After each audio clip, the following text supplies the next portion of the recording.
I miss my sister.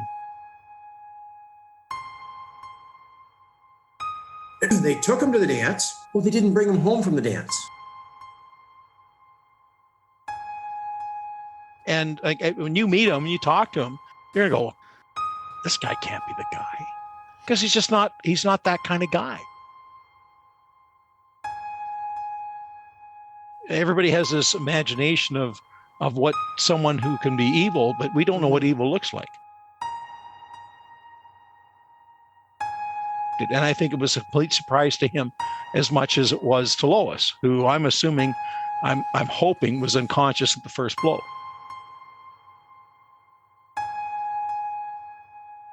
Hello, listeners. We're Shedding Light, and I'm Candy. I'm Angela. And I'm Susie. And we're hell-bent on shedding light on unsolved missing persons cases across Canada, in an attempt to find the missing piece of the puzzle. What you are about to listen to is the culmination of countless hours of research in an attempt to gather as many facts as possible about the case by reading news articles, online blogs and forums, and by interviewing friends, family, and people involved in the case. We will discuss different theories and possibilities and pick them apart in order to evaluate their likelihood, or better yet, eliminate them. We weren't there. We don't claim to know what happened. We can only try to paint a picture using the resources that we do have. We don't claim anything to be fact that isn't. We don't claim our interviewees' words to be fact. It's their memory. It's their recollection. It's their truth, and it's their opinion. And everybody's entitled to one. That does not mean we necessarily share any of these opinions. And listeners, please remember, everyone, including the suspects, is presumed innocent until proven guilty in a court of law. Please bear that in mind as we welcome you to Season 4, Episode 5, Help Me. Produced in partnership with Please Bring Me Home and sponsored by Bruce Power. Situated on the shore of Lake Huron, Bruce Power embraces diversity and inclusion, as they know this is how they will innovate and grow for the future. Building a workforce that is both diverse and inclusive is essential to them, as they know this fosters innovation and growth. At Bruce Power, there are limitless opportunities to pursue multiple career paths and take on exciting new challenges, all while enjoying small-town lakeside living. Just a heads up that there is some foul language and adult content in here. Listener discretion is advised.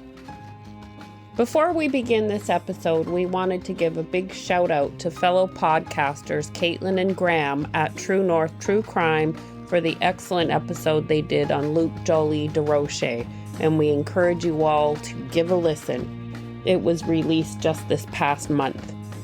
And we wanted our listeners to know that we haven't given up on Luc's case. We've actually partnered with the great team at Please Bring Me Home and continue to look into Luke's case together under the direction of an amazing private investigator by the name of Brett Robinson. And we've made some really excellent progress in the last short while. Please continue to keep Luke and his family in your prayers.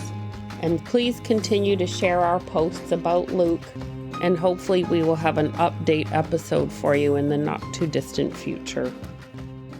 If you're just joining us for the first time, we welcome you and highly recommend that you listen to episodes 1 through 4 on the disappearance of Lois Hanna in order to understand the circumstances surrounding this almost 34-year-old mystery. For our faithful listeners who have been anxiously and patiently awaiting this episode, we thank you for your continued support and interest in the cases we delve into.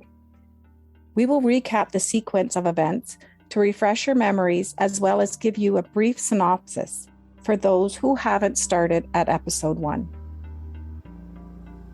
On July 3rd, 1988, 25-year-old Lois Hanna attended the Celebrate in 88 festival dance at the Arena in Lucknow, Ontario. She left the dance at approximately 11:45 p.m. and presumably arrived at her home in Kincardine a half hour later. After failing to show up for work the next day, The family was alerted by her boss after a concerned coworker gained entry through an unlocked bathroom window after finding Lois's car in the driveway and all the doors to the house locked, with no response to her knocks and no sign of Lois. Lois's pink two-piece outfit she wore to the dance the night before was hanging in her closet. A half-drunk cup of tea was sitting on the kitchen counter. The lights and television were on. Her purse was found where she usually kept it, in the china cabinet, with her keys in it. It appeared her bed had not been slept in. And the garbage was tied up and ready to put to the curb for pickup Monday morning. There were no signs of a struggle other than 2 drops of blood that were found at a later time on a wall near the side door. Failing to receive immediate assistance from the Kincardine police, the desperate family set up a base camp in Lois's house. For 3 days, they organized and conducted massive grid and aerial searches with the help of hundreds of volunteers from their community. At this point, the Hanna family announced a $10,000 reward for information leading to Lois's whereabouts. Most, if not all, possible evidence in Lois's home was compromised by family and volunteers, but would have already been contaminated or destroyed by the first cop at the scene who completely mishandled the evidence. By day 4, the OPP announced that they were taking over the case. Their focus was on the continued search efforts and potential suspects. Police mentioned a name of interest in the first week to the family, which the Hannas dismissed right away, feeling that there was no way this guy could have any involvement. All of Lois's past or current love interests were eliminated one by one, either by means of polygraphs or alibis. Then, 6 months after Lois disappeared, police released sketches of 2 men seen at 9:30 a.m. July 4th near the entrance to McGee's clothing store where Lois worked. The men were not considered suspects, but authorities did want to speak with them. It seemed as though police had no solid leads and no viable suspects. And just to point out that at some time in the following week or 2, it was discovered that there was a peach-colored nightgown and robe missing from Lois's residence. By year 9, there was a renewed effort in Lois's case. OPP, together with the Hanna family, made a public plea for assistance by providing any photos or videos from the night of the dance. 24 tips came in, giving authorities new information. At that point in time, over 300 people have been interviewed regarding Lois's disappearance. As we mentioned in episode 3, DNA technology was not available in 1988. It wasn't until 10 years later that the technology was developed and used on the drops of blood found in Lois's home. The blood was identified to be that of a male, and we have no idea if the blood sample is still in existence or not. Yeah, if only we knew. Police had developed a list of 14 persons of interest, which was eventually whittled down to 1. Police also let the name of the primary person of interest, whom we refer to as Pete, slip to the family. But the police couldn't place Pete at the dance. By early 1999, the OPP stated that they had been watching this person for 9 months and were hopeful there would be some resolution. To date, they are still waiting for this resolution. The family and community clung to hope over the decade following Lois's disappearance. It was a torturous, emotional roller coaster ride. Every time they heard in the news that human remains were found, it sparked a glimmer of hope for the Hannas that it could be Lois. But at the same time, their guts felt as if they were being ripped out, as they would have to face the facts of what happened to her. Every single tip called in was followed up, and over 20 searches took place that yielded nothing of value for the investigation. It was an exhausting time for the OPP, but they did remain steadfast and committed to finding Lois. Jonathan Jackson, a reporter from the Owen Sound Sun-Times, credits an article originally written December 18, 2007, recalling the Hanna family traditions that will be forever changed. It reads, "Every December, like clockwork, Jim and Dave Hanna would surrender their credit cards to their sister Lois. She would do all their Christmas shopping for them, carefully selecting buying and wrapping gifts for everyone on their lists. This became a cherished annual tradition, something to which the entire family looked forward to. It was always a surprise for everyone in the room because nobody had a clue what we were giving to anyone else, Jim said of Christmas Day, chuckling. Lois loved Christmas. It was fun watching her go through the day because she just loved it so much. Lois made it fun. Now he says, Christmas is a day we endure. Her birthday, too, goes uncelebrated by the family. It is commemorated. Her brothers always make sure one of them is with their mother, Olive, but never celebrated. And you have to understand that these were quotes from Originally from 2007. Lois's mom, Olive, suffered tremendously after losing her only daughter. Each year that passed took a greater toll on her. Her mother got to lose her youngest child, her only daughter, and die not knowing what happened to her. And it's a terrible thing to say, but our mother, we lost her in January 2013. But it actually became easier when Mom was gone because we didn't get to see her die. Lois loved Christmas. She loved it like 90. So Mom just existed through Christmas. And then, of course, then we'd have February the 3rd would be Lois's birthday. So that'd be just another day to watch Mom die a little more. And then, of course, July the 3rd, got to watch that again. So 3 times a year, we got to watch Mom just die a little bit more. And I mean, you could see the change in a day. It was just awful. And there was just no end to it. I remember Mom would hug us we'd be leaving her on Christmas Day and she'd be hugging us. Got through another one. I mean, just the amount of anguish that poor woman had. What a nightmare. Imagine not knowing where your child is all those years. It's the worst. I can't even begin to imagine. That's what Mom used to say. She'd talk about if at least we could find her, just find her. Mm-hmm. And then we could close it. Like, at least we'd know where she was. And as sad as that was to her, that was sort of the upside of the whole outcome. If you could just find her. My heart breaks. It just breaks. Our friend Carla, who suffered the same unimaginable loss of her son, Nolan, described to us how she felt during the time that he was missing. She told us that no one can understand what a parent is feeling unless you've gone, I can't read this part. She told us that no one can understand what a parent is feeling unless you've gone through it yourself. There is no way to take away that kind of pain. Nothing you can offer but to just be there and listen. Your children are not meant to go before you. Lois and Olive had such a close relationship. They were not only mother and daughter, they were friends and loved spending time together. Lois was a pretty active little girl, so she had this big posse of girls. All her friends, at the farmhouse, It's just a gong show. Rave all the time. People coming in and going out, and there was just so much activity. Well, when Lois goes missing, the girls would congregate for a little bit, and they'd sit around, and now they're sitting around watching Mom being sad, and they're kind of going. So it didn't take very long. The girls are kind of going. We might see you tomorrow, maybe not. And it didn't take very long. The girls just all drifted away. So now here's Mom sitting at the empty farmhouse now by herself. How sad that she lost her connection to Lois's friends. And she so wanted to find her daughter before she left this earth. It is heart-wrenching.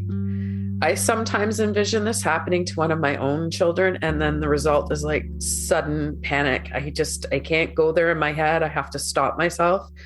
Yet I feel sick, and it's just inconceivable and so unfair. The Hanna family have not only suffered the loss of Lois, but continue to be tormented each and every day with the unknowing. There is no end to the story. There's no opportunity to grieve properly, no body, no funeral, no peace, just nothing. Although stuck in 1988, life did go on, and the Hanna family evolved, and eventually the brothers married and had kids of their own.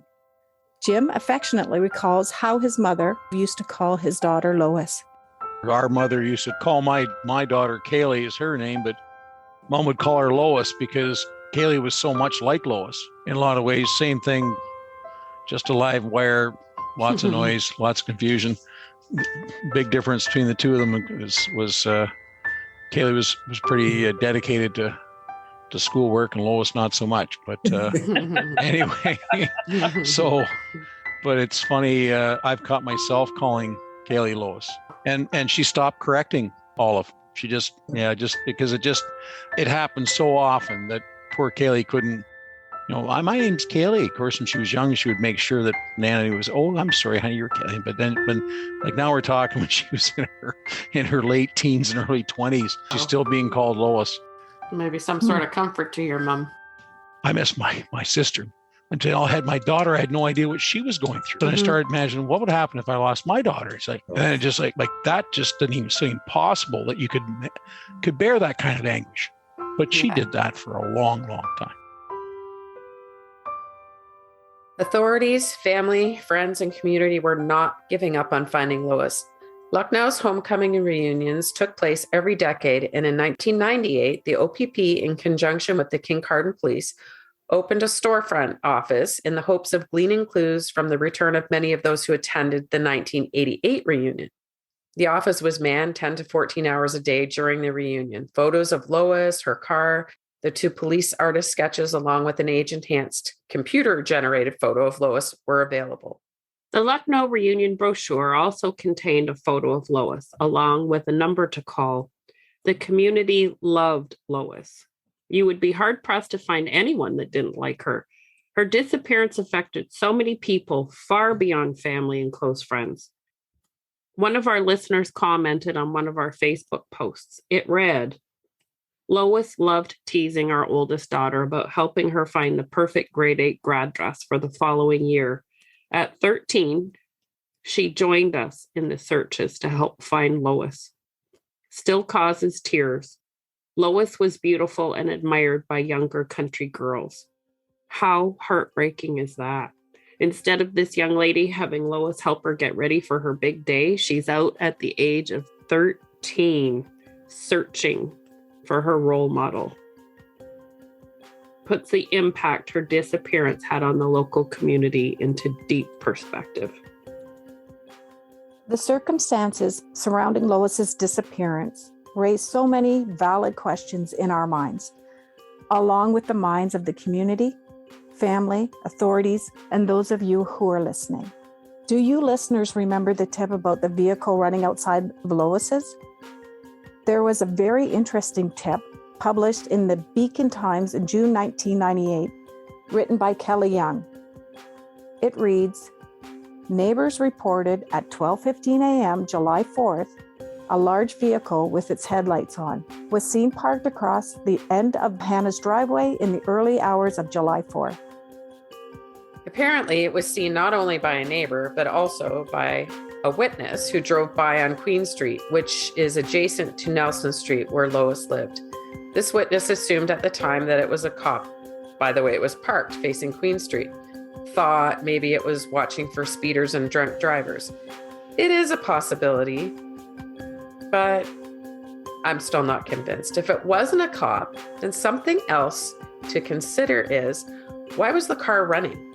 Remember, it was an extremely hot weekend, and perhaps it had air conditioning, and maybe someone was waiting in the car for Lois.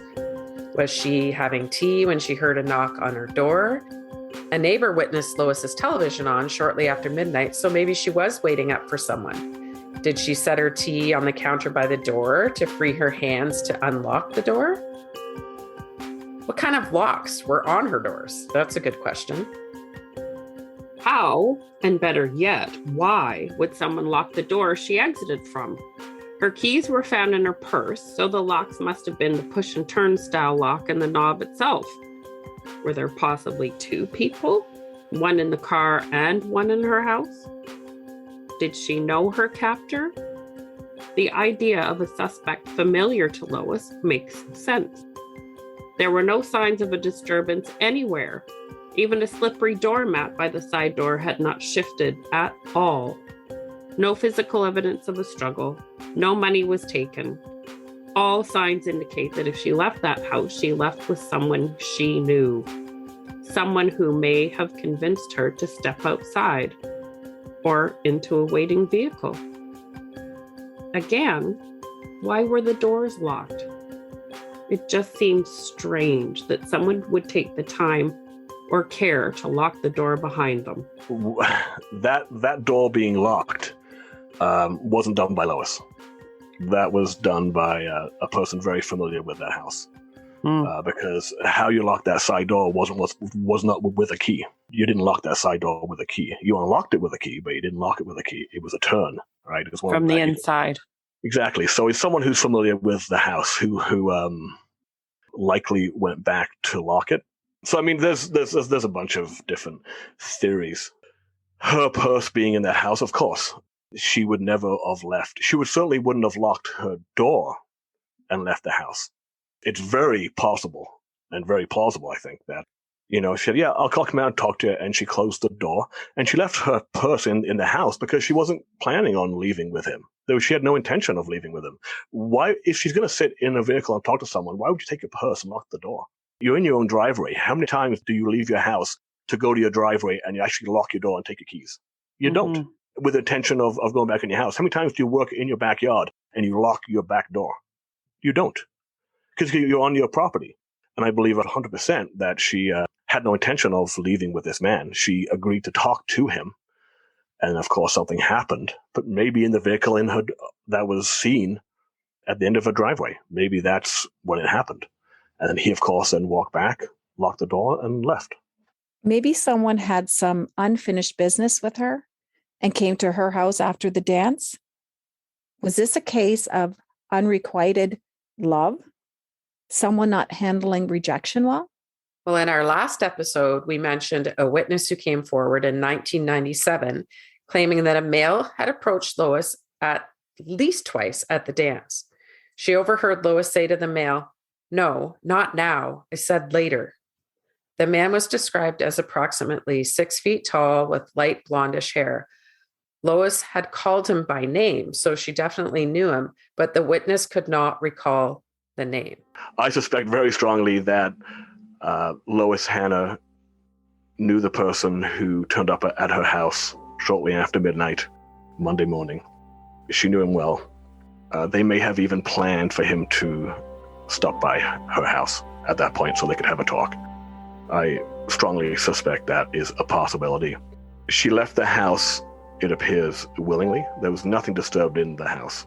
No sign of any struggle in that house at all. Everything points to Lois leaving willingly, which she would not have done with a stranger. Lois knew her abductor. There was no doubt in my mind. And that person ended up killing her. Whether he planned on killing her or whether something happened afterwards, that's up to debate. I don't believe he went over there to kill her that night. Just based on everything, based on the evidence, based on the information we've been given, I don't believe he intended to kill her that night. I think he was there to try and woo her, to try and convince her to be his girlfriend or to continue this relationship, whatever it was. And then, of course, something tragic happened in that vehicle or wherever he took her to. A struggle ensued, and unfortunately, Lois didn't win that fight. So he's certainly responsible for her death. He quickly disposed of her body. Of course, that now is the mystery, is where did he place her? And did he get anyone to help him? I suspect he may have gotten someone to help him, potentially, but he has kept it very close. If he's told anybody about this, it's a very few people, if any. It's likely he's told nobody. If he's married now, potentially his wife might know, but not many people. He has told very few. That's my belief. Well, and because it all builds up, right? We're talking about she had 2 altercations, one that we know was her, one that we suspect was her in the weeks leading up. And then the night of the dance, she's telling somebody to back off. Not right now, later. Yeah. So there's something going on. We keep asking ourselves why Lois would not have flagged down the vehicle that drove past her while walking in the field, if in fact the woman in the peach robe was her. Matthew had another interesting theory as to why this occurred. One theory is that the vehicle they were driving matched the vehicle she was in at that point.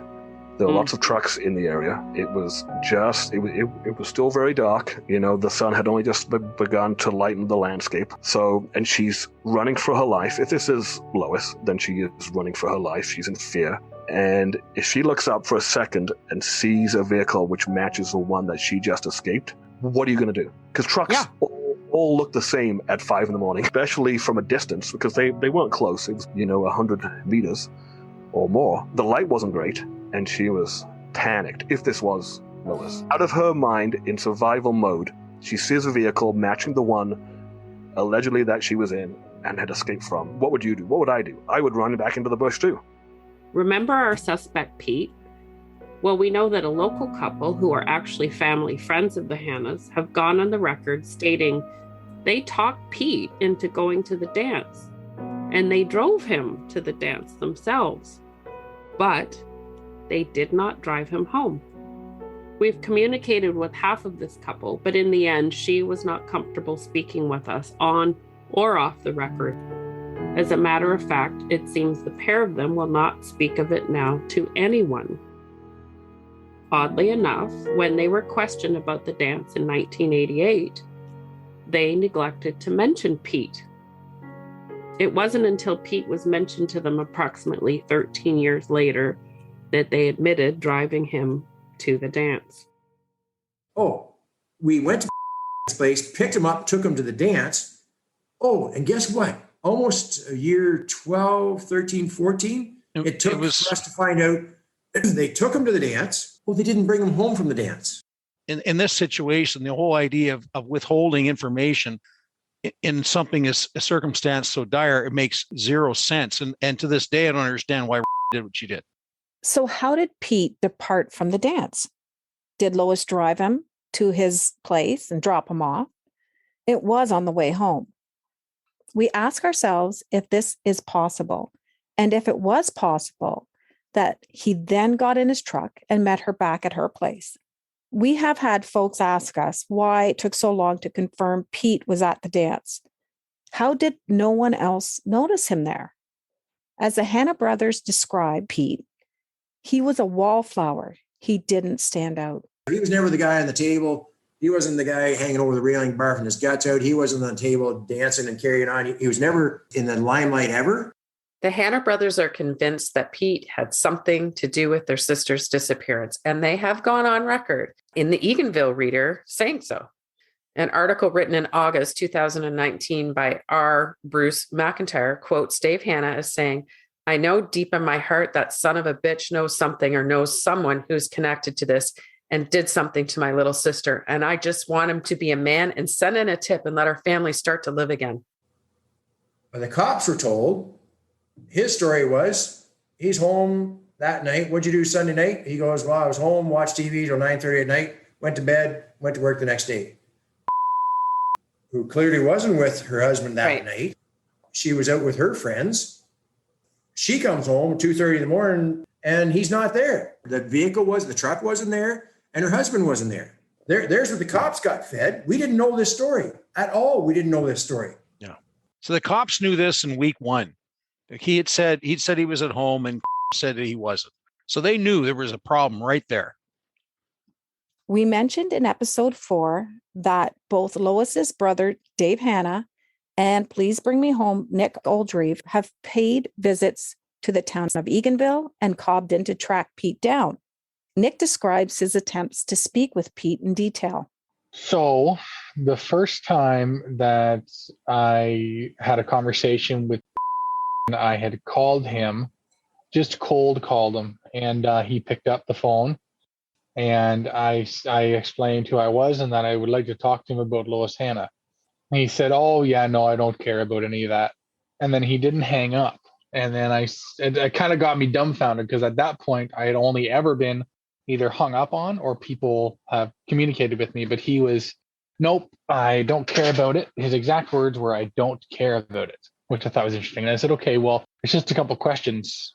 And then he's like, no, I got nothing to say about it. I got nothing to say about it. Like nothing at all. And then I said, well, can I leave my number if you change your mind? And he said, no, I'm not going to change my mind. And then and it was one of those conversations where it stuck with me because he said goodbye, and then he waited for me to say goodbye back. And then he said, have a good day. And then I was like, have a good day. And then the phone call ended. It was just really strange. And then I called him so many times after that, so many times.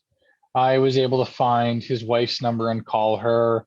I was able to speak with both of his children, who are old enough now to have conversations. One child blocked me, and the other child actually went and asked the questions that I asked him to ask for me. And he came back and he said, listen, he has nothing to say about it. And that to me is strange. It's really hard to gauge that response from somebody. I don't look at it as me thinking he's any guiltier or more innocent than I initially did. I just think it's interest. I went and spoke with the sergeant in the area that he lives in with the OPP, sat down with them. I said, this is why I'm in your neighborhood. I'm going to be going to talk to somebody who may know some information.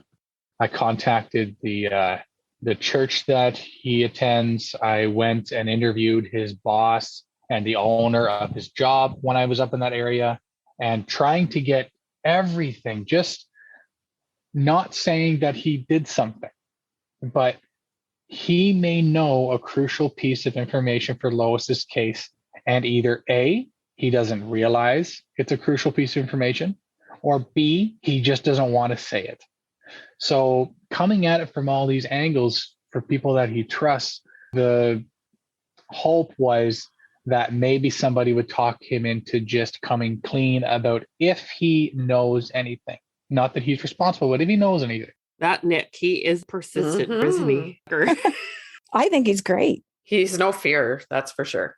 Like none. It's so easy to get caught up and focus on one person, but we feel it's important not to have tunnel vision, and Matt wholeheartedly agrees. Although circumstantial evidence points to Pete, we can't just focus on the obvious, or we could miss the unobvious that may be flying just under the radar. Getting tunnel vision is something that is unfortunately common. It does happen. It happened to us. Both Nick and I at different times have gotten tunnel visions for different locations. Right? We're more focused on the location of where Lisa and Lois are, not so much as who did it. Yes, we believe we know who killed Lisa and Lois. Of course, we could be wrong, but that isn't our main focus. Our main focus is finding a viable location for their remains and then bringing them home. But we'll get tunnel vision on a certain spot location. Nick has done it. I've done it. And it's easy to happen, right? Because things start to match and connect. And if they connect with what you already suspect or believe, it fuels your belief more. So of course, this has to be the location. It has to. I can't believe the amount of times Nick and I have said that. This has to be it. Oh my God. And it's not. And the amount of frustration, people have no idea. And of course, why would they? The amount of work that Nick and I have put in, heart and soul and money and time to try and find Lisa and Lois, and the amount of heartbreak when we end a search and we expect to find them and they're not there. Like it's crushing. It really is. And it's only a fraction, of course, of what the family has been going through and is going through, of course. Not comparable in any way. If you recall, Dave Hanna mentioned that Lois's car was parked all by itself at the community center, and she changed in her car before the dance. When I heard that, it just jumped out at me right away. It's like, oh my God. I remember you picking up on that, what right? Is you mentioned that before. Ooh, she's changing. Yeah. Like, I mean, something we've probably all done, but... We have. Oh, yeah. But isolated all by herself, the only car in the parking lot, then she'd stand out like a sore thumb, right? And what if some creep was watching her? Many people have speculated whether someone was waiting inside Lois's house or they followed her home. It's possible. There's so many possibilities. Right? And Matt shared something interesting with us that we were not aware of regarding other crimes committed in the summer of 1988 in Kincardine. There were several women who were assaulted around that time in the Kincardine area. Young girls who were assaulted. Potentially the assailant wanted to kidnap them, but they broke free and got away. So that summer of 88, there was a lot of strange behavior going on. Information in the police section of the Onsan Sun-Times, July 19th, 1988 read, Kincardine police believe the man who assaulted a teenager Sunday night may be responsible for the attempted abduction of an 8-year-old girl last Friday. Sergeant Robert Chandler, acting deputy chief of the town police, was not told of Friday's incident until Monday afternoon. He said the girl was walking in the south end of town at about 6 p.m. when a man pulled up beside her in a dark blue pickup truck. The man tried to entice the girl into the truck, but she refused and ran away, Chandler said. The same thing happened when the girl returned to the store at about 9:30 that night. The suspect is described as white, 25 to 30 years old, 6 feet tall with short black curly hair and 2 days growth of beard. He wore jeans and a black t-shirt. Chandler said a similar description was given after a 15-year-old girl was assaulted Sunday night.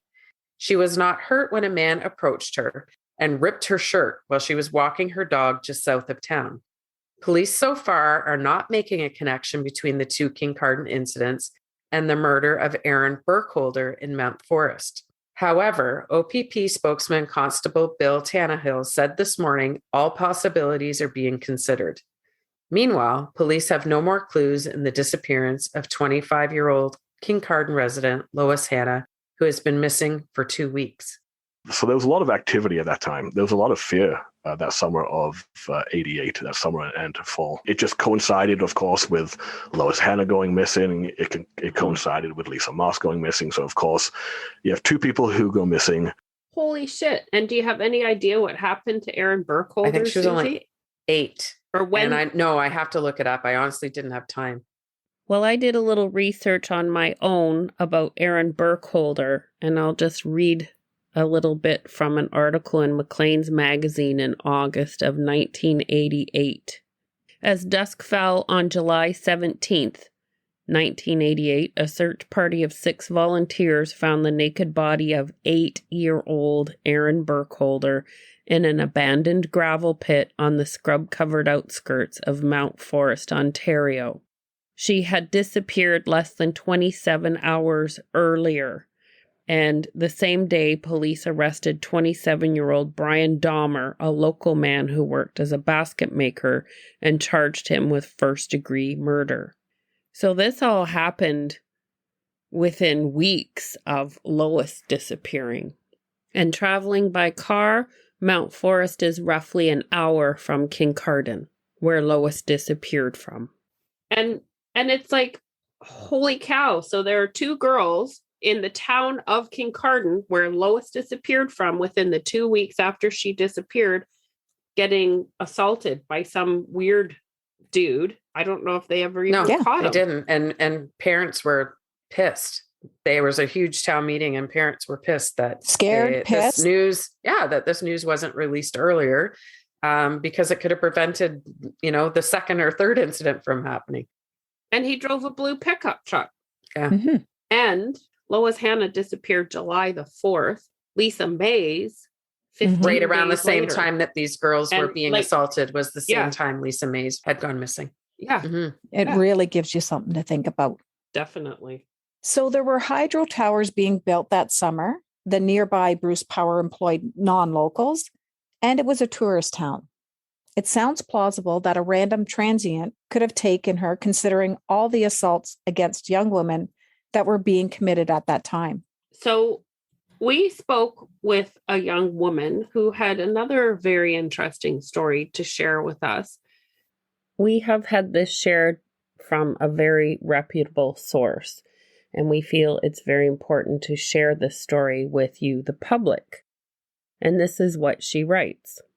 Here are the details of my experience.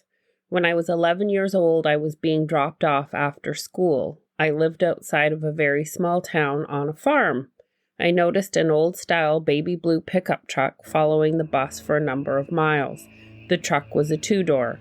I recognized it because I initially thought it was our neighbor, as he had a similar truck. Shortly after, I got a feeling that something wasn't right. The truck continued to follow behind the bus, and as the bus driver turned onto my road, the truck pulled back and parked. I had a gut feeling that something was about to happen. I got off the bus and saw the truck begin to speed around the corner, turning onto my road. I ran as fast as I could, just making it into the house. I saw the truck speed down my laneway. I crawled on the floor throughout the house to lock all the doors. I heard the truck come to a halt and then banging on all of the windows and doors. At this point, I ran to my basement and let my dog out of the house. I proceeded to hide in between a washer and dryer, and I heard the dog barking and growling and a man yelling for her to get off of him. Then a vehicle door slammed. I peeked out the window to see the back of the blue truck leaving. I saw what I describe as iron-like rods along the back window of the outside of the truck. Why is all of this important? The man that came for me that day was my childhood molester, and the vehicle he was driving was the family farm truck used to carry dead pigs. They had and still have a pig farm. This vehicle was covered in blood.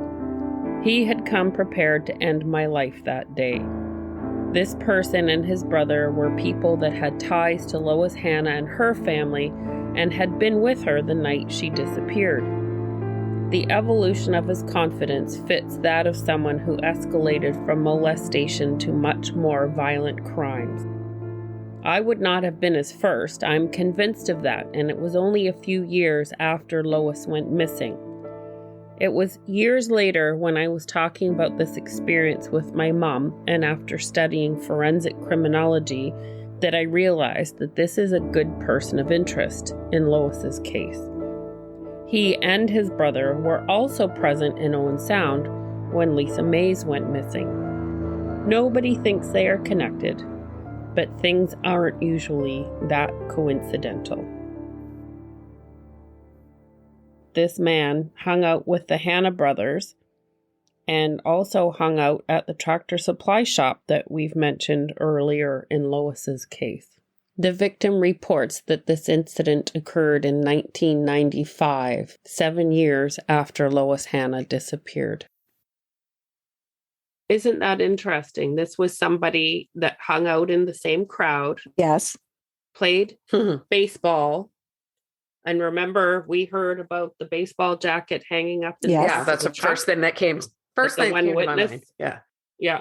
So again, can you rule this guy out? I have no idea if he's ever been looked into. None whatsoever. But you better bet we're going to make sure he does. Yes. Mm-hmm. So while we're talking on all these suspects that we can't eliminate, we can't forget about Barry, the unsavory counselor whose ex-wives claim he drugged their tea.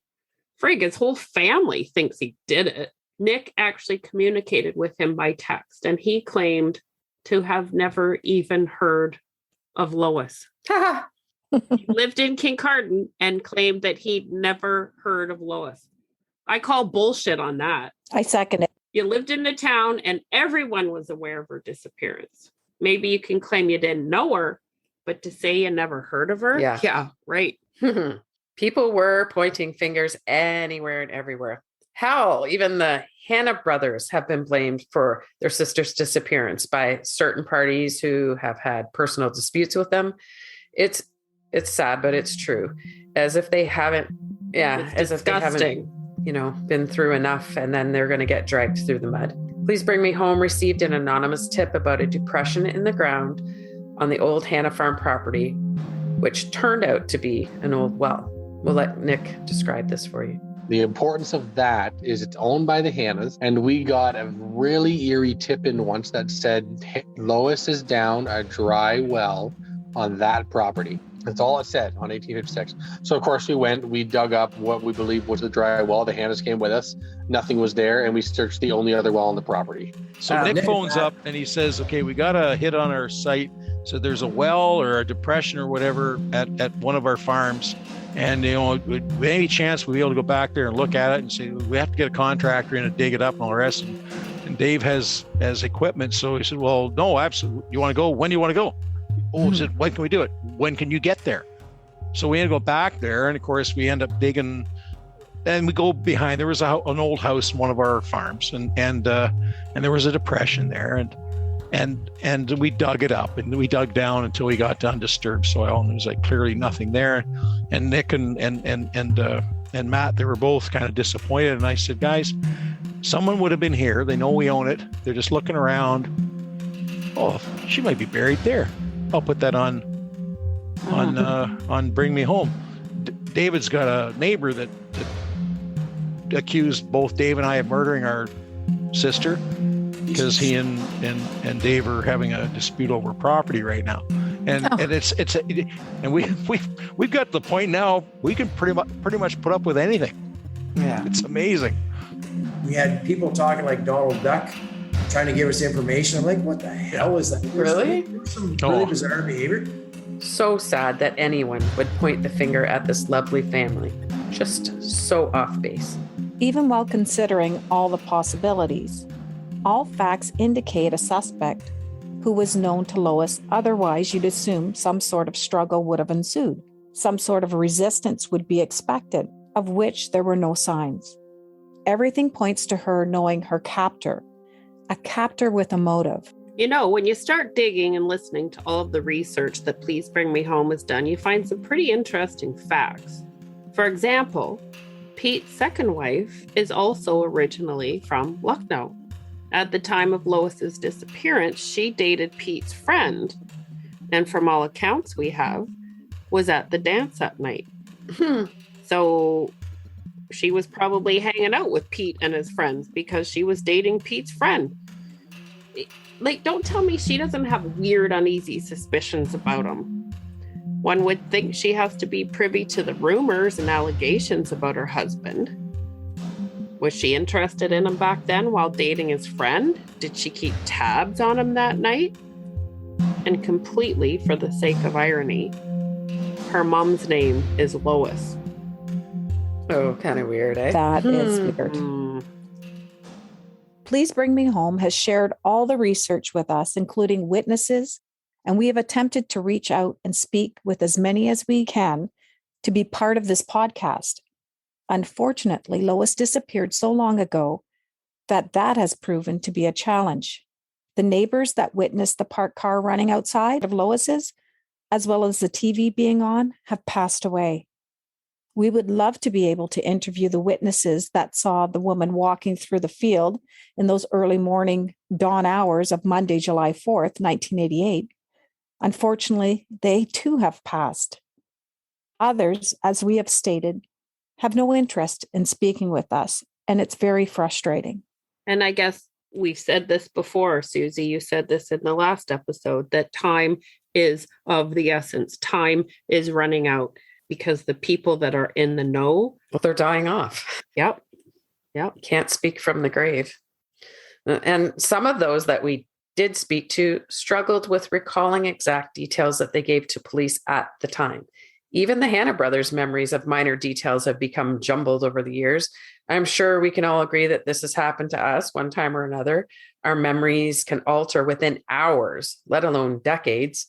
So sometimes we may repeat a story over and over and over again, believing it to be true, when in fact it is merely a version of the truth, as minor details have unintentionally changed as the story is retold. Being in my 50s, I can attest to fading memory. Absolutely.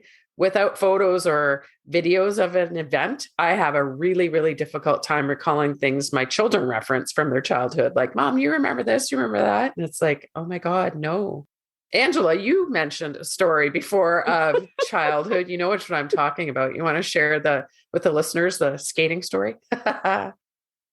Okay, really quick and dirty. So I remember telling my friends when I was little, I have a scar on the top of my nose, and my mom overheard me one day reiterating the story that I always told. I'm like, yeah, I was out figure skating and some guy in front of me did one of those, put his arms out on his sides and his leg out behind him, and he's skating around on one foot, and he slashed me across the nose.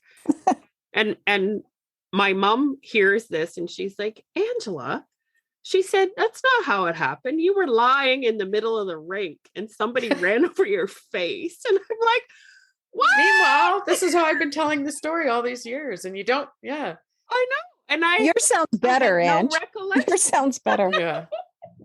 But that's how, we all remember telling stories from our childhood, and you tell the story so many times. I remember one time I almost got kidnapped, but we won't get into all my childhood stories. But I don't think I actually remember it. I just remember telling the story, and my mom telling the story to me, that I said, Just a minute, I have to go ask my mom. And she freaked out and ran outside. Of course, they were gone. But it's the same. It's so many years ago. And when you tell, like you said, it's not that you're remembering the story you told. And each time you remember the story you told, something may have shifted a little bit because we're all getting older. Even in our previous episode, listeners, you heard from Shane, who was a witness to an altercation in downtown Kincardine between a man and a woman that he believed to be Lois. And he admitted to us that his recollection today of what he told police in his original statement when he was in grade 7, it's very sparse. And he questioned what he was telling us, if it was what he told the police, because it's his memory's fading. And he was really interested in requesting his original statement to possibly reignite his own memories, to solidify what he actually did see, Well, and I guess we have that to be grateful for, that thank goodness the police do still have the original statements. So absolutely, even though we've spoken with the witnesses and they may not remember, the police have those statements. In 2018, Please Bring Me Home added Lois to their case files, highlighting her disappearance on their website and soliciting anonymous tips in an effort to locate Lois and bring her home to her family. They did endless research, unearthed new tips, and conducted searches in their efforts to find Lois. In brief, the timeline of the closely related geographical tips in the Holyrood area began with a scream being heard. Then 2 hours later, a bit north, a woman is seen in a peach nightgown wandering through a field. Then there is a second scream. The site where 2 men were witnessed coming out of the bush is also in this vicinity, and a bra was found a year after Lois disappeared at a nearby gravel pit. We will have a map on our Facebook page pinning these areas. This is definitely an area of continued focus. We discussed these areas in depth with Nick Oldry from Please Bring Me Home, and he has provided us a map with the areas indicated with heart. That cluster of hearts is where the focus of Hannah's case needs to just be generalized in that whole area. And too much is happening there. So in 2019, we had decided that we should actually go and look at this area. So it took a lot of planning because it was our first big volunteer driven search. So we needed a lot of people to show up. And we ended up breaking up into teams and searching various spots in that concession. And then near the end, we put a whole bunch of people together to walk in a line side by side through this bush, which was in the direction of where the scream was heard, in hopes that we would find something. We of course found a lot of bones, but all of those were verified as animal bones. We had people from the ages of 16 to 86 show up for that, and everybody participated. We had so many really good donations for that, like people dropping off porta potties, people dropping off pizza, snacks, water, doing meals for us, everything to make sure this went off without a hitch. But what I will say, even though that was such a large search, we had close to 200 people show up for that. We still, we put a dent in it, but we surely didn't complete it. So I'm not fully off of that area yet by a long shot. Sherry Hall, she runs a group out of, I believe it's Durham region or Alliston, Ontario. She has graciously, without question, offered up her team and her canines to assist in human remain detection work. And she's done that for various cases that we hold, and she continues to do that for various cases that we hold throughout Ontario. What we appreciate about Sherry's group is they're always trying to come up with new ideas, new training to support the families. As we have said before, with so many details to recall and repeating information over and over again, even Nick, the great Nick, forgot to mention a small detail about the second scream that was heard. This was never a scream. It was always a help me. The first one was a scream earlier in the morning when it was still nighttime, right? And this one was a help me. So this is probably the first time that many of our listeners have heard about this help me. And the first time I heard about it, it was like, Nick, you forgot to tell us that part. Shit. Yeah. The first time that I heard him say help me made me think one thing was, because I'm sure a lot of people thought the wandering person could have been someone drunk or coming from a party or whatever, but that's the first time it really makes you think, oh my God, that really was a person in distress, right? Hearing someone scream, if you just heard a regular old scream, it could have been a party girl, it could have been whatever. But hearing someone say, help me, okay, completely different. Somebody's in distress. Maybe she's literally trying to find her way back to her family farm, because you'll see on the map, it's not that far away. Yeah, absolutely. And help me is such a poignant scream. Yeah. You're asking for help. And I just wish someone would have helped. Yeah. Is it possible, though, that she got turned around again after the truck passed by? But how could she, I mean, if the scream was her and the help me was her, how does she get from point A to point B? That's the mystery, right? Like, because if you look at the timeline from when stuff was heard and seen, okay, it would have been scream heard first, then the girl witnessed in the nightgown, and then the help me. Mm-hmm. So it would assume that she's traveling from the scream, trying to get to her family farm. Oh yeah, because what the witnesses said that she was walking south, not north. But that doesn't mean that if you had just escaped a truck, that it was your captor, you were trying to run off into the bush. But after that truck passed by, you then turned around and continued north again to try to get to your family farm. So it's everything's possible, right? When you say north and south, you mean away Right. from and towards the road, right? Yeah. We always wondered why she was running away from the road. And was it because she saw a truck coming and she was afraid that was her captor? If a person were to walk from the site of the first scream to where the woman in the nightgown was seen, it would take approximately 53 minutes, according to Google. So it is possible it was her. At first, when you hear of a bra being found so close by, it makes you wonder, but we think it's highly unlikely it was Lois's bra. Like, who wears a bra under their pajamas? Girls? Yeah, no, I take everything off. Yeah. I've done it when I had company come over, or I got up in the morning because Well, that's interesting you say that. I do. That is interesting, Candy, because we don't know that she wasn't expecting company. Interesting. Maybe you just want to be a little bit more presentable, a little bit perkier, and not see through. I want the perkier. Yeah. Yeah, I do want them perkier. That would be my excuse. But maybe she was trying to make her outfit look really nice. Yeah, excellent point. So we're not going to rule that bra out after all. Good point, Candy. Sometimes. We also wondered about the matching robe and nightie, that maybe a bit more time and thought was put into her pajamas, as she could have been expecting someone. But her best friend confirmed that was normal bedtime attire for Lois. She was a styling girl, that Lois. Doesn't mean she wasn't expecting somebody, though. If that's typically all you had in your drawer, that could have been her favorite outfit that she put on. So I'm probably going to age myself and you ladies. But a gravel pit was a common place for us young people to go parking. Do you guys remember doing that? It was quiet. You could have a little privacy. And that's where the bra was found, right? That's right. So is it possible someone took Lois there because they wanted some privacy and they were going to have, I don't know, maybe a conversation or just like we did, have fun? So many possibilities that they could be at that gravel pit.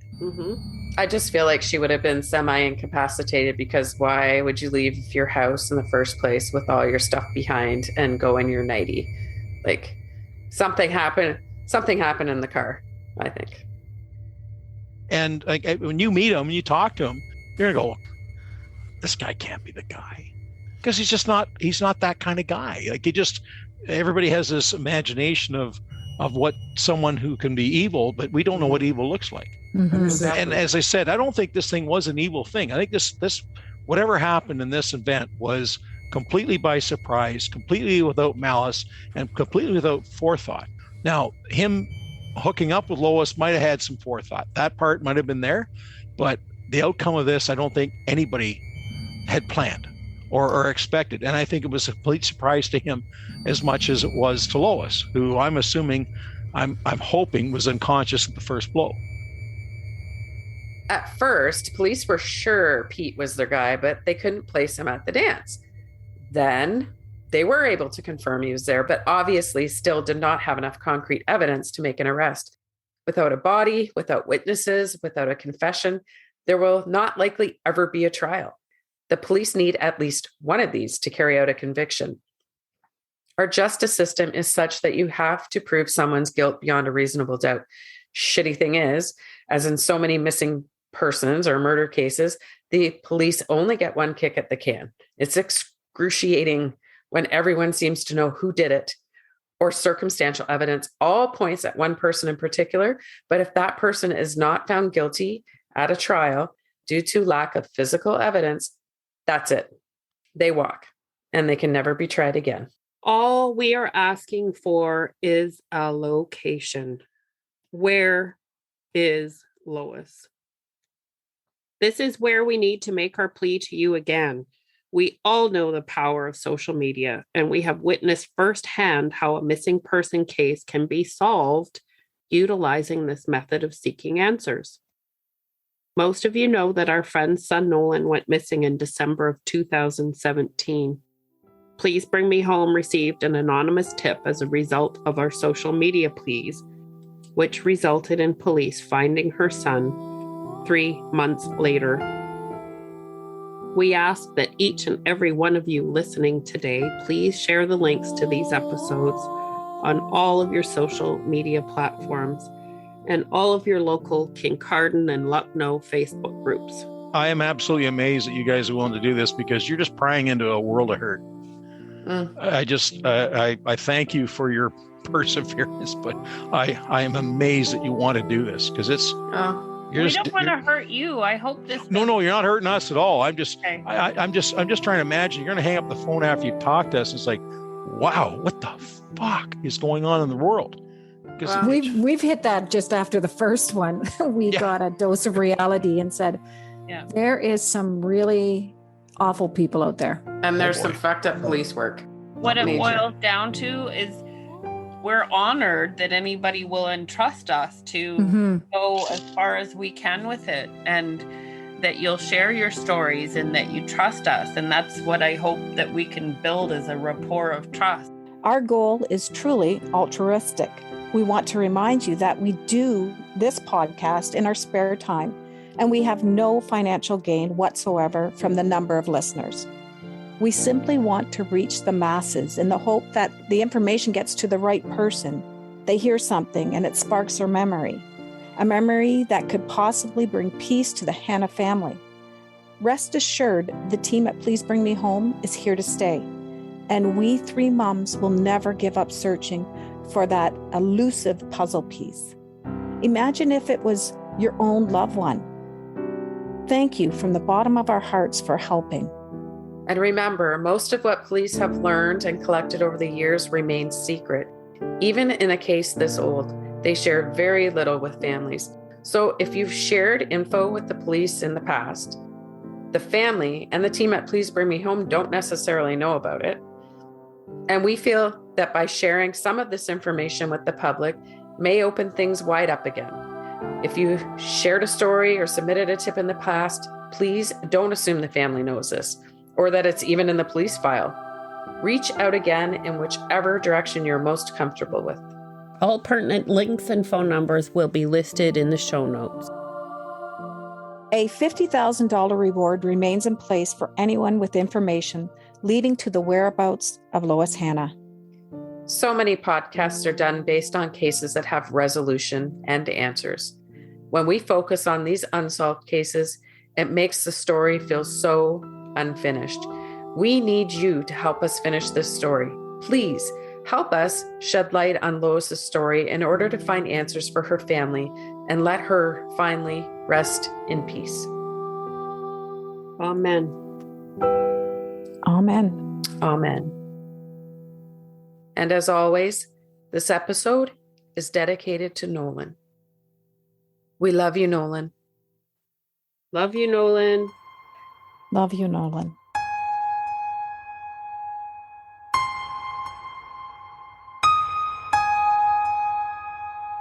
The phone